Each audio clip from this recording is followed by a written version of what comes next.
tenemos hoy Joy Díaz, que es periodista con KUT y el Texas Standard. Bienvenida. Muchas gracias, Caña. Entonces, vamos a empezar. Platícame un poquito de ¿qué te inspiró a estudiar periodismo? ¿Creciste en el DF? Sí, crecí en la Ciudad de México y yo nací en un estado que se llama Michoacán. Y mucha gente conoce Michoacán por los carteles de drogas ahora, ¿verdad? Pero antes no. Es un estado muy bonito. Pero cuando yo era muy chiquita, mis papás se mudaron a la Ciudad de México y ahí crecí, ahí fui a la universidad, ahí me casé. Pero estudié periodismo porque me gustaban muchas cosas. Yo quería ser abogada, yo quería ser arquitecto, yo quería viajar. Y mis padres fueron misioneros, entonces mis padres eran de muchas causas sociales, de darle de comer a los pobres, a la gente indigente darle un lugar donde vivir, de ayudar a la gente drogadicta, porque mi papá en su juventud fue drogadicto. Entonces, todas las cosas sociales eran muy cercanas para nosotros. Entonces, un día mi papá me dijo, Joy, tú quieres ser abogada porque quieres ayudar a la gente, ¿verdad? Quieres ser arquitecto porque te gusta lo artístico. ¿Por qué no eres periodista? Es un arte y puedes ayudar personas haciendo reportajes interesantes. Y como que ahí dije, ¡ah! Es cierto, puedo ser reportera y me gusta el radio y sí. Entonces por eso fue que como que mi papá me ayudó a abrir los ojos. Wow. ¿Ves? A descubrir que esto era lo que quería hacer. ¿Y al inicio era siempre hacer el radio? No, en México estudié para ser reportera de periódicos. Ándale. Pero cuando llegué, muy poquito después de que terminé mi escuela, de que me gradué, mi esposo y yo nos casamos, a él lo transfirieron de su trabajo a Virginia. Y cuando nos fuimos a Virginia, descubrí NPR y me encantó. Entonces, solicité trabajo allí y rápido me dijeron que sí, que viniera.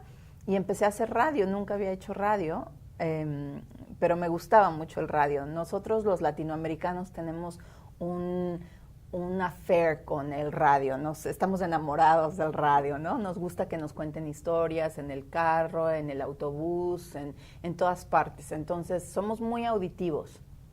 Y el radio fue maravilloso para mí. Entonces, empecé con una estación que se llama WBTF en Roanoke, Virginia, WBTF. Y cuando nos mudamos a Austin, llamé a la estación aquí, a KUT, y les dije, soy una reportera bilingüe, no sé si necesiten alguien que sea freelance, y me dijeron, sí, vente. No conseguí que me contrataran inmediatamente, pero empecé como freelance un mes después de llegar a Austin. ¡Wow! Muy rápido. ¡Qué bien!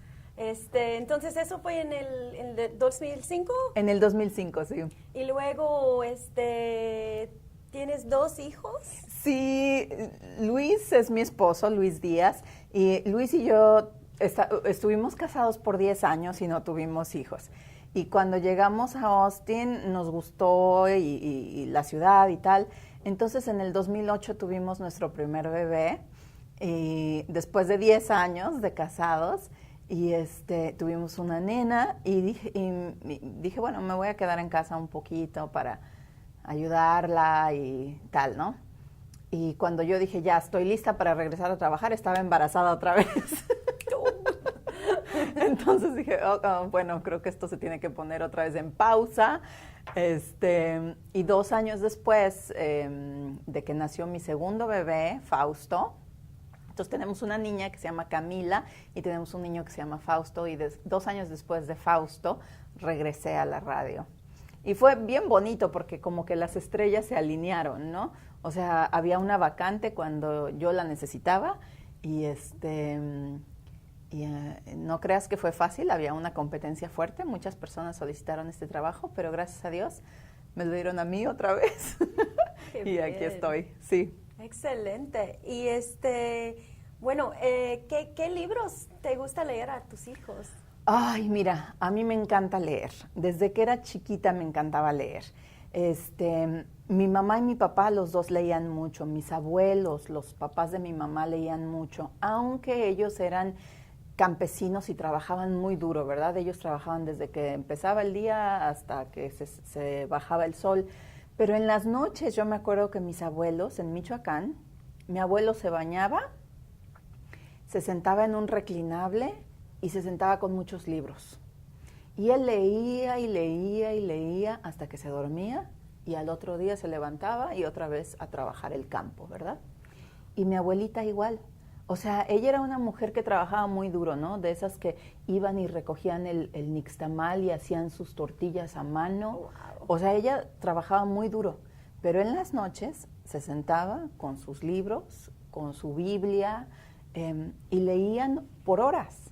Y mi mamá igual, mi papá igual. O sea, en mi casa siempre había libros alrededor del baño, en la sala, en las recámaras, siempre había libros en todas partes. Entonces nosotros nos mandaban a dormir y yo tenía una lamparita y la prendía y leía, ¿no? En las noches. Y mis hijos son igual, o sea, mis hijos lloran si los mando a dormir y no les leo, ¿no? Pero no nos vas a leer. Anoche precisamente fuimos a la biblioteca y todos salimos así con muchísimos libros porque nos gusta mucho, es algo mágico, ¿no? Leer. Entonces, un libro que leímos anoche es How to Raise Mom and Daddy, es un libro muy chistoso. Que lo sacamos siempre de la biblioteca porque es muy, muy simpático. Nos gusta mucho leer, a los niños les gusta mucho leer novelas gráficas. Y Fausto, por ejemplo, tiene 6 años, él no sabe leer todavía, pero le gusta que yo le lea, le gusta que su hermana le lea, le gusta que el papá le lea. Y es bonito porque, por ejemplo, mi esposo habla inglés con un acento muy fuerte, ¿verdad? Un acento muy mexicano, pero a Fausto no, o sea, no les importa porque es tiempo con papá, es una historia que entienden y es mágico leer. ¿Y los niños los están creciendo bilingües? Sí, es un poco difícil, pero sí. Camila habla mucho español, Fausto habla poquito, pero él tardó mucho en hablar, entonces como que no hablaba ni inglés ni español, no hablaba nada. Pero ahora ya está aprendiendo español y le gusta. Luego dice cosas muy, muy gringas, ¿no? Por ejemplo, dice Brussels o cabeza. Digo que no, cabeza. Pero sí, está aprendiendo. Está aprendiendo. Excelente. Ya mi hija dice pero. Sí. O calcetines. Qué chistoso. Mira, quería hablar también de, hablaste un poquito de que tu papá te inspiró a trabajar con la comunidad y a estudiar el periodismo. Entonces, ¿cuál otras inspiraciones tienes como por tus tipos de noticias y historias, el reportaje que haces? Como mucho que haces tiene un elemento de activismo, pero luego también, no sé si que tienes es reportaje, pero luego también como que dejas que inspiras que la gente piensa un poquito más entre reportaje y activismo. ¿Dónde está la línea y cómo es navegar esto? Uh-huh. Sí, es difícil porque yo soy muy apasionada de mis historias, ¿no? En KUT tenemos la libertad de que nosotros proponemos las historias y nuestros editores dicen sí o dicen no. Pero cuando siempre propones historias que son como un poco activistas, pues cuando te dicen sí, tu personalidad está muy metida en la historia, ¿no? Yo pienso que los editores tienen la responsabilidad de obligarnos a los reporteros a mantener una línea. Porque yo soy muy apasionada y a veces nuestras pasiones son más fuertes que las líneas, ¿no? Uh-huh. Yo crecí en la Ciudad de México y como te decía, mi papá en su juventud fue drogadicto. Entonces, cuando él salió de las drogas, él fue muy apasionado de las causas sociales. En la Ciudad de México nosotros vivíamos, había muchos niños indigentes, muchos niños homeless que venían a nuestra casa y nos pedían, dame tortillas viejas o dame cualquier cosa para comer. Y mis papás no les daban tortillas viejas, mis papás los metían a la casa, los bañaban, les daban de comer. Mis papás ahorraron dinero y compraron un pedazo de tierra cerca del basurero municipal, donde toda la ciudad echaba la basura. Allí vivía en esta gente indigente y trabajaban recogiendo el vidrio, recogiendo el aluminio. Y lo que hicieron mis papás fue que en ese lugar construyeron una casa. Y allí, primero era en mi casa, después fue en esta casa que ellos hicieron baños, hicieron un comedor y todos los días le daban de desayunar a los niños de la comunidad, todos los días. Todos los días bañaban a los niños, todos los días les daban ropa limpia. Después construyeron salones y todos los días los mandaban a la escuela. Después construyeron una clínica dental y una clínica de primeros auxilios. Entonces, yo crecí con unos padres muy apasionados por ver cambio social. O sea, mi papá no iba a la legislatura y decía, necesitamos hacer cambios. No, mi papá hacía los cambios y mi mamá lo apoyaba. Entonces, cuando yo decidí ser reportera, yo veo cosas y pienso a veces, hay cosas que pasan porque la gente no lo sabe. Si la comunidad supiera, quizá sería diferente. Entonces trato de hablar de cosas que no hablamos siempre. Por ejemplo, trato de hablar mucho de las personas indigentes, trato de hablar mucho de la drogadicción, trato de hablar mucho de CPS, ¿no? De cosas que tenemos que mejorar como sociedad. Y mis editores, ellos son los que tienen que decir, momento, esto es un poco más activismo que reportaje, ¿no? Pero sí lo hago porque soy muy apasionada de lo que hago. Se ve, se escucha. Se escucha. Sí, wow. Ay, qué increíble la historia de tus padres. Sí, y fíjate que ellos eran muy jóvenes, o sea, ahora que tengo 2 hijos, que trabajo, que hago muchas cosas, mucha gente me dice, ¿cómo lo haces? Y yo pienso, es que yo no hago ni la mitad de lo que hacían mis papás. O sea, mis papás diario le daban de comer a 100 o 150 niños, diario bañaban a 150 niños, ¿no? O sea, tenían voluntarios, pero no sé, y nunca, y nos leían todas las noches, ¿no? O sea, siempre, nunca los vi como que nos dejaban a nosotros de lado para hacer esto. No, siempre estábamos ahí todos juntos. Otra cosa que hicieron mis papás es que empezaron a hacer una misión en un leprosario. Entonces, cuando yo ya era adolescente, yo empecé a trabajar en el leprosario y era llevar desayunos al leprosario, ¿no? Y trabajar con gente leprosa, pues no es lo más bonito porque su piel está podrida, ¿no? Y su carne, entonces la gente huele mal. Pero siempre nos enseñaron a tener compasión, a tratar a la gente como que todos somos iguales. Y eso me ha ayudado mucho como reportera, porque cuando conozco a una persona muy rica o muy importante, yo no me siento como que son más importantes que yo. Y si conozco a una persona muy pobre, con muchos problemas, tampoco siento que son menos que yo. ¿Ves? Como que nuestra humanidad es el común denominador para todos, ¿no? Sí. Entonces eso me hace sentir como que puedo hablar con todas las personas y traer un reportaje un poquito más rico o más humano, no sé. Sí, sí. Wow. Y también te gusta pintar, ¿verdad? Sí. ¿Con pintura de aceite o de acrílico? No, realmente me gustan los lápices de colores. Pinto mucho con lápices de colores. Pinto un poquito con pinturas de vidrio para vitral. wow. Ajá, tengo unos vitrales que he hecho. Me gusta hacer vitrales en tercera dimensión.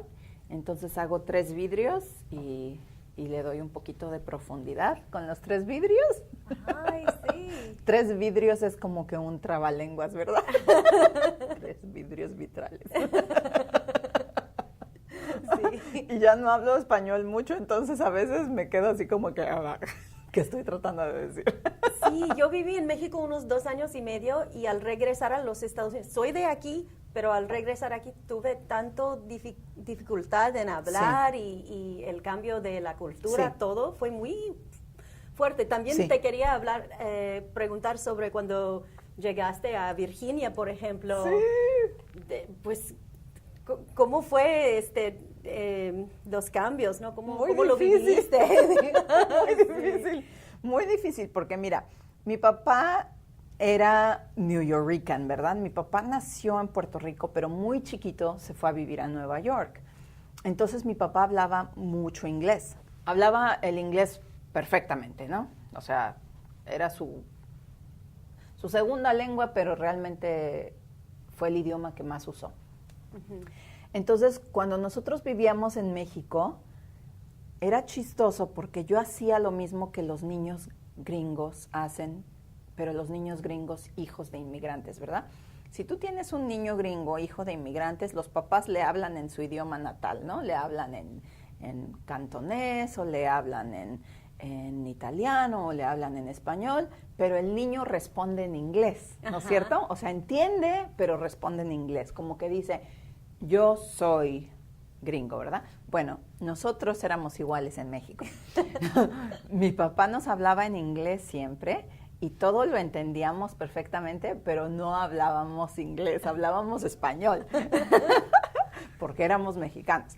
Entonces, cuando yo llegué a Virginia, pues yo hablaba inglés, pero como inmigrante, ¿no es cierto? Con un poquito de acento y entendía perfectamente, pero era un poco difícil comunicarme.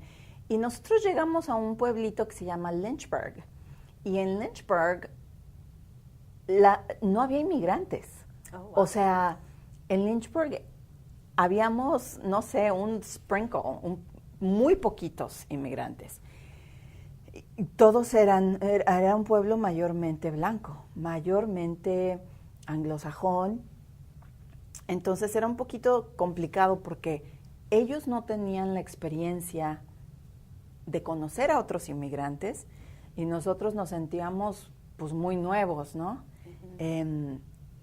Era muy caro y, por ejemplo, para mí, mi mamá nos crió vegetarianos, entonces yo quería comer frutas y verduras y las frutas eran muy caras.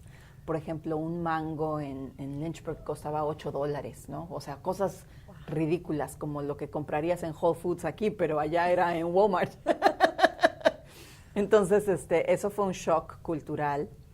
Pero algo bonito que vivimos en Lynchburg fue que como la gente no conocía a otros inmigrantes, tenían curiosidad, querían saber quiénes son estas personas, ¿no? Que vinieron aquí. Y como nosotros no los conocíamos tampoco, pues nosotros también teníamos curiosidad. ¿Quién es esta gente, no? Y fue bonito porque hicimos amistades muy bonitas, muy fuertes. El primer año fue difícil porque todos nos veíamos así como que, ¿quién eres? ¿Qué haces aquí? Pero llegamos ahí porque mi esposo trabajaba para una compañía que se llama Ericsson. Él trabajó para Ericsson por muchos años y Ericsson lo llevó allá. Y Ericsson traía gente de muchas partes del mundo. Entonces, este pueblito que no conocía inmigrantes, empezó a conocer gente de Suecia, empezó a conocer gente de España, empezó a conocer gente de México. Y fue interesante, fue un intercambio cultural muy interesante y estuvimos ahí 8 años. Wow, 8 años. Sí. Ok, y luego sobre tu amor a la lectura, tengo unas preguntas, otras preguntas. ¿Tienes un club de libros secreto? ¿Es verdad? Quisiera. He tratado de hacer uno y empezamos y leemos, pero más es la plática y comemos y terminamos haciendo otras cosas. Entonces, tengo muchos amigos que nos gusta leer y nos juntamos, pero al final nos juntamos y platicamos de los niños, de cómo están tus padres, de bla, bla, bla, ¿no? Entonces todos leemos, pero como que el club es la excusa para reunirnos. Ay, qué chistoso, sí. No somos muy tradicionales en ese sentido. Nos reunimos para cumpleaños, nos reunimos para hablar de muchas cosas y compartimos, ¿no? ¿Qué leíste ahora? ¿Qué estás leyendo? ¿Cuál es tu libro favorito? Ujú. Yo pienso que me pasó ahora, hace 2 semanas fui a México. No, hace una semana apenas. Fui a México. Viernes, sábado, domingo y lunes. 4 días, un viaje rapidito. Y estaba yo en el avión y dije, bueno, va a ser un viaje de 4 horas, ¿qué voy a hacer? Entonces saqué mi libro que estoy leyendo ahorita, ¿verdad? Y fue interesante porque la persona de al lado me dice, ¿te gusta leer? Y le digo, sí. Oh, pues por 4 horas hablamos de qué nos gusta leer. Entonces, En vez de leer. En vez de leer. Pero no importa porque leer es algo que puedes hacer en cualquier lado, ¿no? Yo tengo un libro en mi carro siempre, tengo un libro como te decía, en el baño, en la recámara, en la cocina, porque cualquier oportunidad, pues lees 2, 3 páginas y sigues haciendo otra cosa, ¿no? Sí. Son como snacks. Snacks para la mente. Sí. Sí, es cierto. Y como en tu historia personal se ve el impacto de la lectura, que tus padres siempre leían y ahora tú lees siempre. ¿Puedes decir algo sobre el impacto a la comunidad de la lectura? Sí, es que mira, cuando nosotros descubrimos la lectura como un placer, no como una obligación. Cuando descubrimos la lectura como un placer, es uno de los placeres más baratos que hay. O sea, tú puedes leer un libro y conocer otro país sin necesidad de ir a ese país. Si vas a ese país, pues qué bueno, ¿no? Pero si no puedes ir, tienes esa bendición de conocer, de explorar de una forma muy económica. Cuando yo me quedé en casa con mis 2 hijos, pues fuimos de 2 salarios a 1, ¿verdad? Entonces, la situación económica era más restringida. Y cuando estás en casa con 2 niños, necesitas o tener muchas actividades o ver mucho la tele. Entonces, yo decidí tener muchas actividades para los niños. Entonces, los niños sabían que un día a la semana íbamos a nadar, un día a la semana íbamos al Central Market a jugar, un día a la semana veníamos a la biblioteca por libros, ¿no? Un día a la semana íbamos al Children's Museum, que era gratis los miércoles en la noche. Y un día a la semana íbamos a otro lugar, a un parque o con un amiguito o algo. El chiste era tener actividades que no solo nutrieran su cuerpo, sino que también nutrieran su espíritu, gratuitas. Y Austin es una ciudad fantástica para tener actividades que alimentan tu intelecto y tu espíritu y tu alma de manera gratuita. Entonces, cuando una comunidad descubre que puede viajar, que puede soñar, que puede tener aventuras gratis, pues esa comunidad necesita abrazar esa oportunidad, porque es un privilegio, es una cosa increíble. O sea, a veces yo escucho a mis hijos en su cuarto y están riéndose, ¿no? ¡Ah! ¿Qué pasó? Mami, you need to read this. Entonces me cuentan la historia, ¿no? Y nos reímos juntos. Y es fascinante que en un momento donde la tecnología está en todas partes y tenemos la tecnología todo el tiempo, que ellos puedan descubrir el placer de su imaginación, ¿no? Sin que una pantalla les esté diciendo esto es bonito, esto es chistoso, esto es, que ellos puedan abrir un libro y tranquilamente volar a otro lugar. Y la comunidad necesita saber que eso existe. Hay muchas personas que no saben que la biblioteca existe y es increíble, Sí. porque hay muchas bibliotecas, porque están abiertas todos los días de la semana, porque puedes pedir un libro de esta biblioteca y recogerlo en otra. O sea, es un sistema increíble y mucha gente no lo conoce.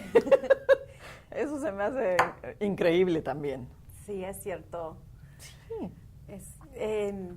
Entonces, si puedes decir en una oración o una frase lo que sientes para la biblioteca, empezando así como algo tipo mi biblioteca, Sí. tal cual. Ok, bueno. Ay, creo que voy a llorar. Bueno, mi biblioteca es uno de los mejores regalos que Austin me ha dado, porque me permite viajar, me permite descubrir, me permite soñar y todo es gratis. Me permite hacer amigos. Cuando era una mamá que me quedaba en casa, me permitió educar a mis hijos, me permitió divertir a mis hijos. Entonces, para mí, la biblioteca de Austin y mi biblioteca en particular es uno de los mayores regalos que Austin me ha dado. Gracias. Muchísimas gracias.